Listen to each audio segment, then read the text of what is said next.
Hello ladies and gentlemen, and today I would like to discuss the Mirror's Edge beta. Now I know the closed beta is past, but I was lucky enough to get a code and a few codes to give away.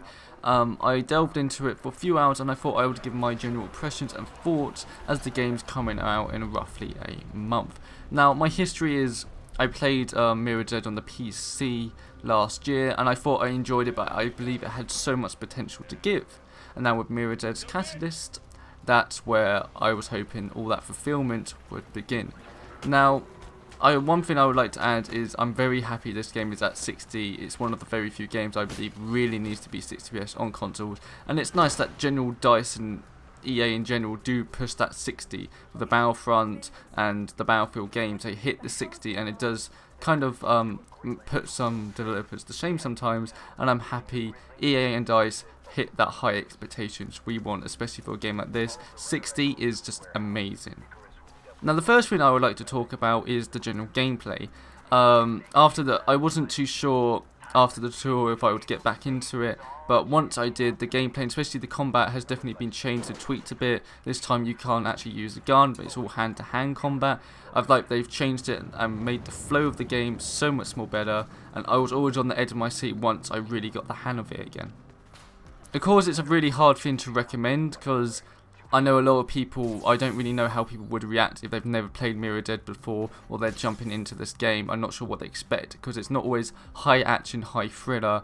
It's more about traversing and being very clever about your situation, traversing the city as quickly and as fluently as possible, and kind of like a self-goal yourself to see how good you can get at the game.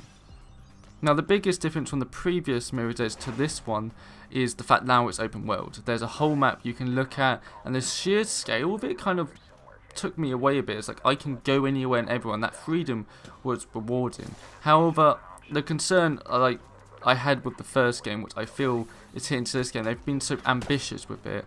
I'm concerned they haven't fulfilled the world up as much, or the story itself. And again, I'm concerned that within 10 hours I would have near enough done everything fulfilled within the game.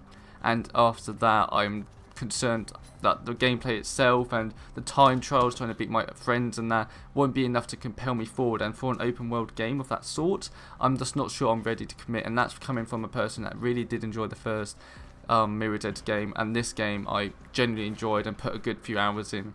But I felt it was going down the same pattern the first Mirror's Edge did, lengthwise, and that does concern me. It's going to be an awesome open world of freedom, and that's what I love, but that has to come with a compelling story and a lot to do in that world, and for it to be actually feel alive. Because there's a few times you see other characters maybe trying to jump on walls and doing this and that, and they may be interactive or not, because if they're not story characters, I doubt they're going to be interacted.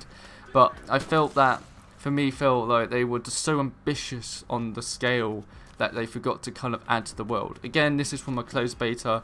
I played about a good 3, 4, maybe 5 hours of the game. A lot more people played a lot more. I played quite a bit of the story. The story itself is kind of rubbing off what the first Mirror's Edge was, what I can remember on top of my head. But overall, I liked it, but I am quite concerned what will happen once the game's out, and I may not buy it on day one just due to how many games are coming out in May, and this game now being pushed back to June 6th. I may just wait a few days and see general people's reaction to people I know who like Mirror's Edge, and see that I have no worry about the gameplay or the freedom or the movement. That is top notch as ever with Mirror's Edge, but I'm worried about the length and the content there to keep me playing and to feel like I'm compelled enough to use this gameplay to its full extent. But if it has no story or no content to go with that gameplay, I feel like that would be time wasted for me.